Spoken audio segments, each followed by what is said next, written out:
क्या तुम बता सकते हो कि पिछले जन्म में तुम्हारे किस रिश्तेदार ने तुम्हारे लिए कितना विलाप किया था? नहीं केशव, ये मैं कैसे बता सकता हूं? मुझे तो ये तक याद नहीं कि वो कौन थे।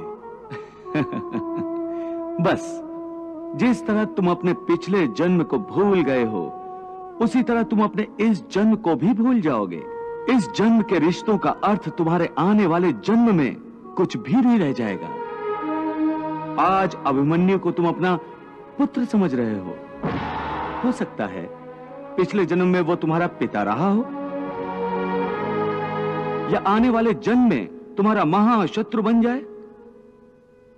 आज तुम जिनको अपना रिश्तेदार समझ रहे हो, जिन्हें आदरणीय समझ रहे हो, और इसी कारण उनकी हत्या करने से संकोच कर रहे हो सकता है उन्हीं में से किसी ने तुम्हारे किसी पिछले जन्म में तुम्हारी हत्या की हो। मैं तुम्हें समझा रहा हूं कि केवल शरीर मरते हैं, आत्मा नहीं मरती। इसलिए तुम शरीर का मोह त्याग दो, उनकी मृत्यु का शोक त्याग दो, परंतु तुम्हारा मन उस सत्य को मानना नहीं चाहता। तुम ठीक कहते हो केशव, मैं तुम्हारी बात समझता तो हूं, परंतु मेरा मन उसे ग्रहण क्यों नहीं कर रहा? इसका कारण क्या है? इसका कारण है वो जंजीर जो तुम्हारे मन ने अपने ही गिर्द लपेट रखी है। कौन सी जंजीर? रिश्तेदारी की जंजीर, ये नातेदारी का मोह कि ये मेरा भाई है, ये मेरा मामा है, ये मेरा ससुर है, ये पितामह है।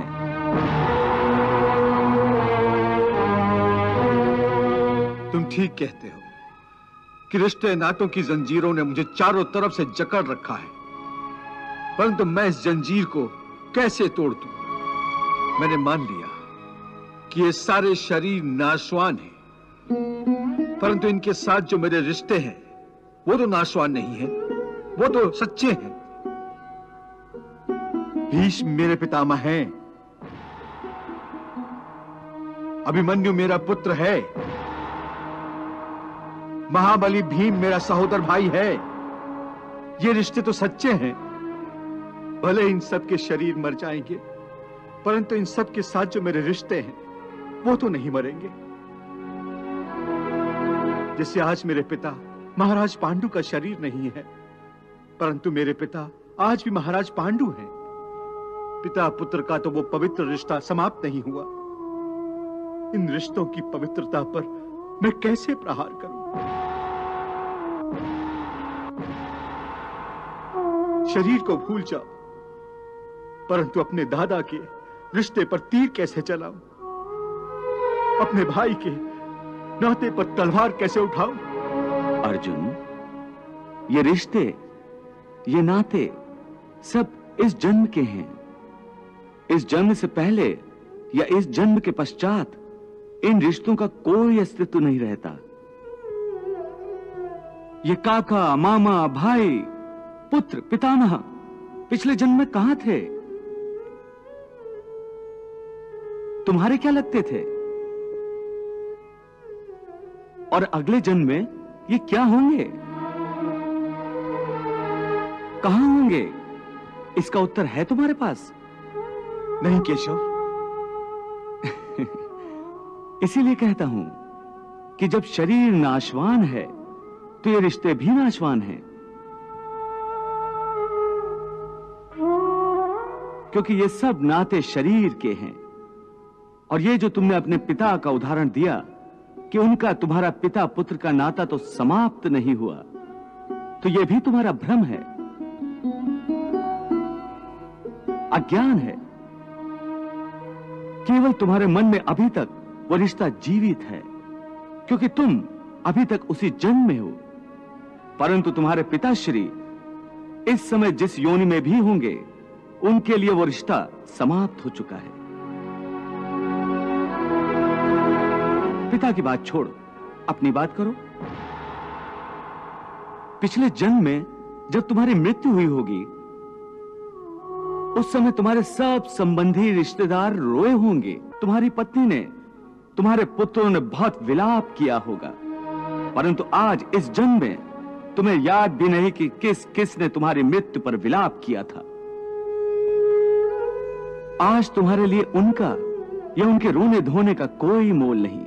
इसलिए समझा रहा हूं कि ना किसी के मरने का शोक करो, ना किसी के साथ नाता टूटने का दुख मानो। वैसे भी मेरी माया इतनी प्रबल है अर्जुन कि जिन्हें तू समझता है कि तेरी मृत्यु के बाद शोक करेंगे, सारा जीवन रोते रहेंगे, वो भी असत्य है। मेरी माया के प्रभाव से थोड़े ही दिनों के बाद उन रोने वालों को तू फिर हंसता खेलता देखेगा। मित्र 4 दिन रोता है, भाई 10 दिन रोता है, पत्नी उससे अधिक रोती है, माता सबसे अधिक समय तक रोती है, परंतु सबके आंसू धीरे धीरे सूख जाते हैं और उन आंखों में फिर से नए नए सपनों की रोशनी चमकने लगती है। क्या तुम बता सकते हो कि पिछले जन्म में तुम्हारे किस रिश्तेदार ने तुम्हारे लिए कितना विलाप किया था? नहीं केशव, ये मैं कैसे बता सकता हूं? मुझे तो ये तक याद नहीं कि वो कौन थे। बस जिस तरह तुम अपने पिछले जन्म को भूल गए हो, उसी तरह तुम अपने इस जन्म को भी भूल जाओगे। इस जन्म के रिश्तों का अर्थ तुम्हारे आने वाले जन्म में कुछ भी नहीं रह जाएगा। आज अभिमन्यु को तुम अपना पुत्र समझ रहे हो सकता है पिछले जन्म में वो तुम्हारा पिता रहा हो, या आने वाले जन्म में तुम्हारा महाशत्रु बन जाए।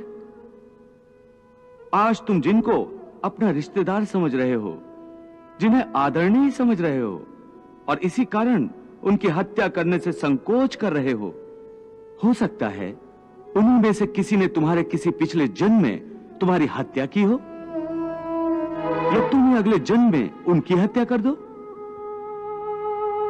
हे अर्जुन, ये रिश्ते शरीर के जन्म के साथ पैदा होते हैं और शरीर की मृत्यु के साथ मर जाते हैं। इसलिए इन रिश्ते नातों के चक्रव्यूह से बाहर आ जाओ। आत्मा अमर है, इस अमर सत्य को पहचानो। रिश्ते तो बदलते रहते हैं।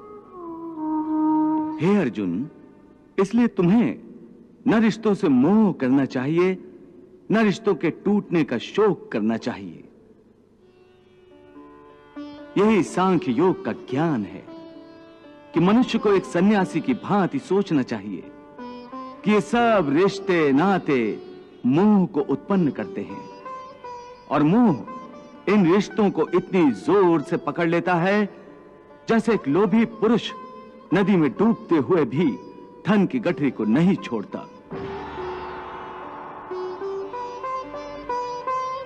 और आखिर में उसी गठरी के बोझ से खुद भी डूब जाता है। इसलिए अपने मन को सन्यासी बनाओ और इस मोह के बंधनों को छोड़ो, और इस बात पर ध्यान दो कि इस समय तुम्हारा कर्तव्य क्या है, तुम्हारा धर्म क्या है, और उसी के अनुसार कर्म करो।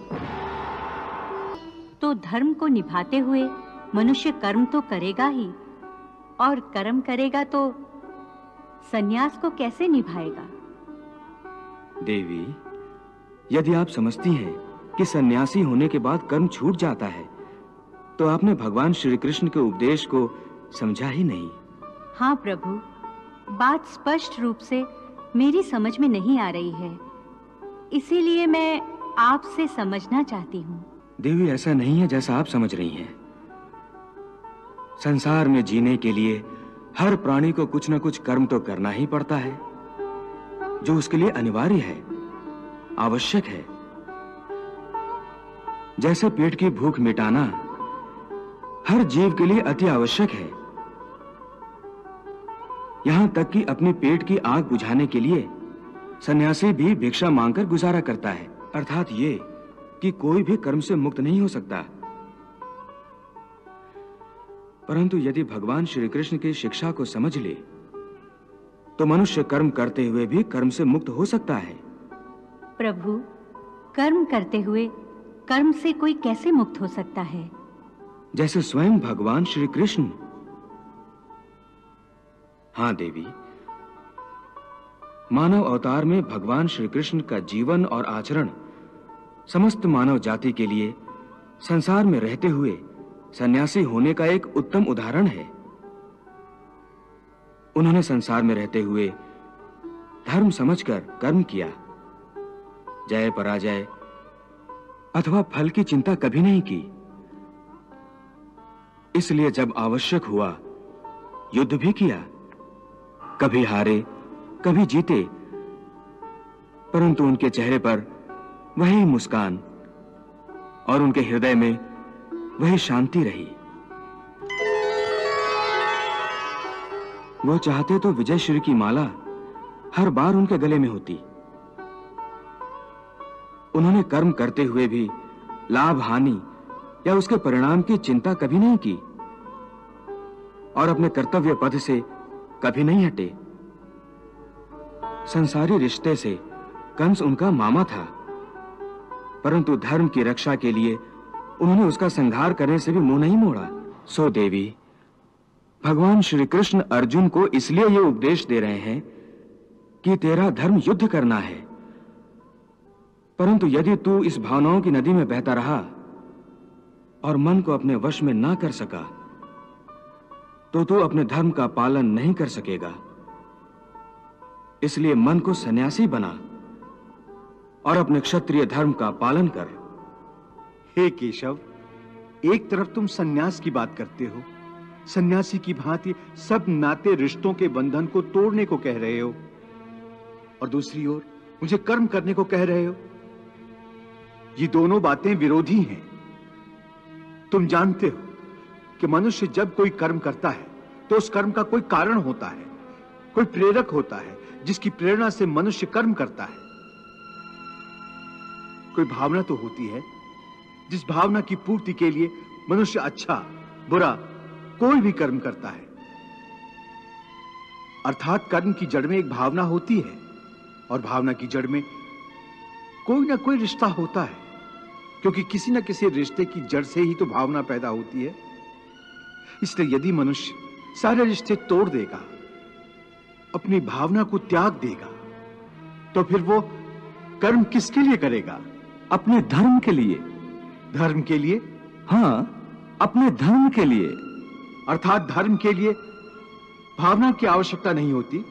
नहीं, धर्म के लिए भावना की नहीं, बल्कि अपने कर्तव्य के ज्ञान की आवश्यकता है। वाह प्रभु वाह।